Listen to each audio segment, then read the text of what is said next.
네, CLB 픽국 마신다와 오늘 여러분과 함께 만나보실 명사분은요, 행복한 광주, 잘 사는 광주, 모두가 아름답게 사는 그런 광주를 만들기 위해 노력하고 계시는 광주시 의회 문상필 CEO님과 함께 하겠습니다. 안녕하세요. 반갑습니다. 네, 반갑습니다. 네. 안녕하십니까. 일단 뭐 시정에서 굉장히 또 바쁘시게 활동하시는 걸 알고 있는데 저희 프로그램 이렇게 초대 응해 주셔서 고맙습니다. 감사합니다. 일단은 우리 맛집 뭐 이게 소개를 함께 해주셨는데 우리 CEO님께서 이 맛집 소개시켜 주신 뭐 이유가 좀 따로 있으신가요? 이 집 일단 굉장히 맛있습니다. 네. 굉장히 맛있고 여기 사장이 지역사회에서 봉사활동도 많이 하고 있고 네. 또한 경로당 어르신들 모시다 식사 배식도 많이 하고 해가지고 네. 일단 맛있고 멋지고 좋은 일 많이 한 식당이기 때문에 추천했습니다. 그냥 단순히 이게 맛있다라고 하는 걸로 추천하기는 좀 어려울 것 같고 또 지역사회를 위해서 많은 활동들을 하기 때문에 그렇습니다. 추천을 해주신 거군요. 예. 네.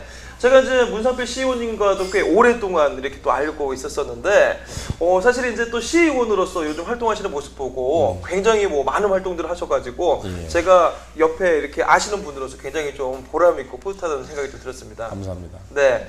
일단은 뭐 지금 시의회에서 맡고 계시는 역할이 어떤 역할이시죠? 전반기에는 환경복지위원장을 했습니다. 그리고 캠코조사특위위원장을 했는데요.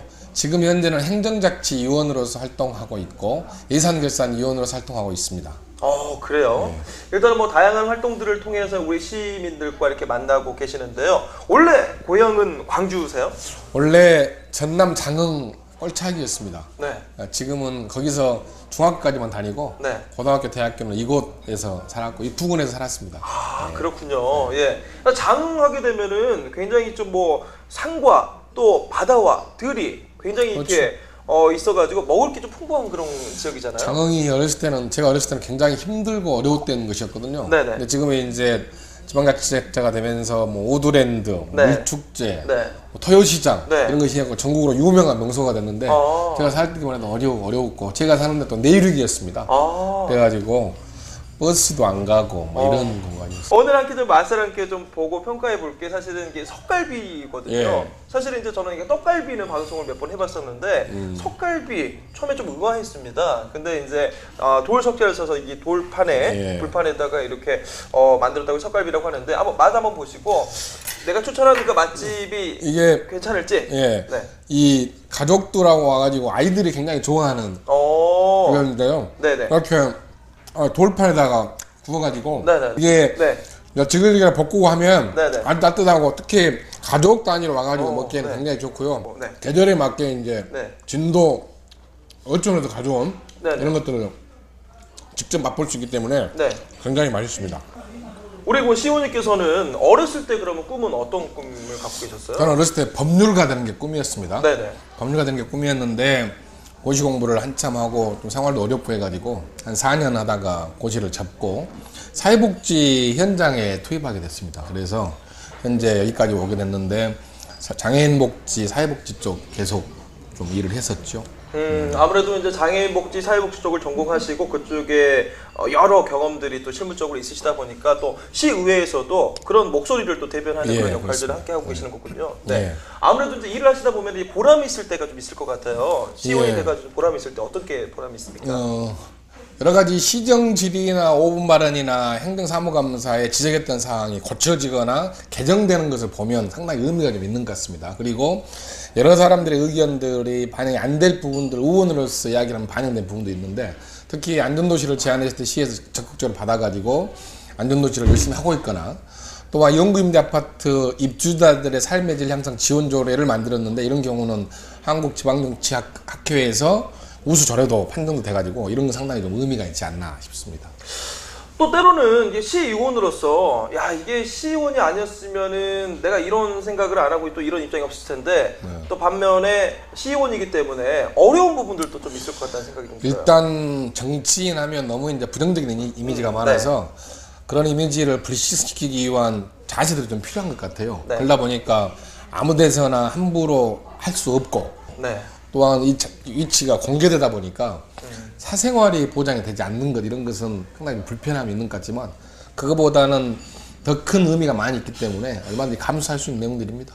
아무래도 이 공인으로서 또 공직자로서 이제 뭐 사실은 이제 뭐 말씀하셨던 것처럼 시민들께서 야 국회의원이라든가 시의원 이런 의원들 보게 되면은 나랑 좀 동떨어져 있다, 어렵다, 예 그런 생각을 하잖아요. 그렇습니다. 사실 그 시민들하고 좀 소통하고 또 가까이 가려고 하는 어떤 노력도 또 있을 것 같은데 어떤 노력들 하고 계신가요? 저는 이제 만민공당으로 그래가지고요, 주민들을 매월 한 번씩 만나서 여러 가지 의견도 듣고 그 의견을 시정이나 구정에 좀 반영하려고 하고 있고요.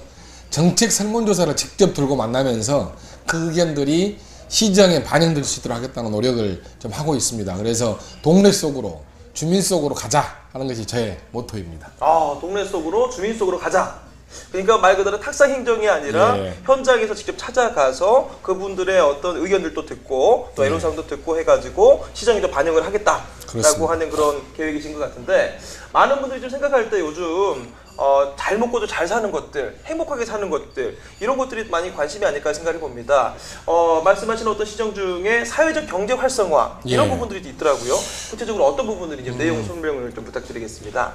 광주 북구가 굉장히 어려우신 분들이 굉장히 많습니다. 그래서 예산 중에 65% 정도가 사회복지비로 가버리기 때문에 일반 어렵지 않은 분들의 삶의 질이 항상 떨어지고 있습니다. 그래서 이 문제를 어떻게 해결할 것인가에 대한 고민인데, 이것을 잘하기 위해서 협동조합이나 마을기업이나 사회적 기업을 모범을 만들어 잘해보겠다. 그래서 지역 사람들이 소득도 창출하고 경제도 살리고 일자리도 만들고, 그러면서 그 일정 수익액을 지역사회에 환원해서 민간사회 안전망을 만들어가지고 어려운 분들 돕는, 그래서 국가와 지방자치단체가 할 수 없는 일을 그런 걸 통해서 하는 것이 사회적 경제인데요. 이런 경우를 제 지역에서 모범을 좀 만들어가지고 잘해보고 싶은 욕심이 있습니다. 사실 이제 이러한 뭐 새로운 어떤 프로그램들을 이렇게 하다 보면은 또 어려운 부분들도 또 이렇게 많은 분들도 힘이 또 필요하지 않을까 좀 생각을 해보고요. 본인께서 이제 사실 이제 우리 지역뿐만 아니라 다른 지역의 어떤 사례들이라든가 예. 이런 것들도 보시기 위해서 또 많은 노력들도 하신다고요? 얼마 전에 CMB 방송국과 함께 완주군에도 다녀왔습니다. 그리고 거기에 갔다 왔던 주민들이 너무나 의욕에 차 있어가지고 다른 지역도 같이 가보자 하고, 또 지역에서는 모임을 만들어가지고 사회적 경제 활성화를 위한 마을 만들기 추진회도 만들어졌습니다. 그래서 이러한 성과들이 모이면 아마 조만간에 좋은 결과들이 나오지 않을까 생각하고 있습니다. 그래서 기대에 많이 부풀어 있습니다. 제가 듣기로는 그래도 이제 광주가 다른 지역에 비해서 행복 지수가 굉장히 높다라고 좀 알고 있어요. 맞습니까? 그러니까 그 행복 지수를 어떻게 보느냐에 따라 다른 건데요. 네네. 여전히 이제 행복하고 하는 것은 정신적인 문제도 있지만 삶의 문제와 직결되기 때문에 네네. 어려운 분들이 행복을 어떻게 느낄 것이냐, 이에 대한 고민이 네. 좀 필요한 거 아닌가. 그런데 저희 지역에는 임대 아파트가 광주에 10개 중에서 5군데, 그중에 특히 제 지역구에만 3개가 집중되어 있습니다. 그래서 그분들이 어떻게 삶의 지수를, 행복 지수를 높일 것인가, 이것이 이제 저의 앞으로의 계획일 것이고, 앞으로 하고 싶은 여러 가지 일들 과정에, 하고 싶은 일 과정에 여러 가지가 포함되어 있습니다. 그러니까 누군가만 행복한 게 아니라 모두가 이렇게 함께 그렇습니다. 행복한 것들이 바로 행복지수다. 예. 네, 그래서 우리 뭐 문사필 시의원님이 계시는 어떤 지역뿐만 아니라 광주 모든 어떤 분들께서 좀 행복을 느낄 수 있도록 노력을 하시겠다는 말씀이신 것 같은데, 2013년도가 이제 밝은 지가 얼마 되지 않았잖아요. 예. 네, 그러다 보니까 사실 이렇게 새 출발하는 어떤 뭐 목표를 또 아마 가지고 계신 것 같은데, 2013년 새해 소망을 어떤 거로 이렇게 생각을 하셨어요? 여전히 희망은 준비하는 것 속에서만 나올 수밖에 없다. 그래서 올해는 동네 속으로, 주민 속으로 가겠다. 그런데 그 모토는 사회적 경제라는 화두를 가지고 가겠다. 그래서 마을기업과 협동조합을 만들어내서 농촌경제 활성화 또는 도시공동체를 만들기 위한 여러 가지 일들을 2003년도에는 토대를 만드는 데 집중적으로 계획을 세웠습니다. 네. 아마 이제 그 문사필 시의원님 혼자의 어떤 생각들이 모두가 함께 손을 잡고 갔을 때 그 시너지가 더 커지지 않을까 좀 그렇습니다. 생각을 해보는데, 우리 동료 시의원님들이라든가 또 우리 또 시민 여러분들에게 또 하시고 싶은 말씀 있으시면은 한 말씀 좀 부탁 좀 드리겠습니다. 광주 정신은 공동체 정신입니다. 나라가 어려울 때마다 항상 그 공동체 정신이 민주화를 일으켰고 또 나라를 구하는 계기가 됐습니다. 그 정신은 지역을 살리는 공동체 정신으로, 나라를 살리고 통일이 되는 공동체 정신으로 가야 되지 않을까. 그런데 그것은 광주가 잘할 수 있다. 그런데 그 정신은 광주 북구 중에서도 5.18 묘역에 있는 제 지역에서 가장 잘할 수 있다. 그래서 광주 정신, 5.18 정신, 공동체 정신을 가지고 삶 속에서 작은 것부터 실천했으면 좋겠다 하는 것을 바람으로 제안드리겠습니다. 네. 일단은 뭐 작은 생각과 또 작은 아이디어들이 좀 모여서 또 시의 발전을 할 수 있지 않을까 좀 생각을 해봅니다. 앞으로도 우리 시의회에서 많은 활동 해주시고 우리 시민들에게 또 보다 더 나은 복지를 위해서 애써주시기 바라겠습니다. 오늘 말씀 고맙습니다. 감사합니다. 네. 자, 오늘은요 광주시의회 우리 문상필 시의원님과 함께했습니다. 감사합니다.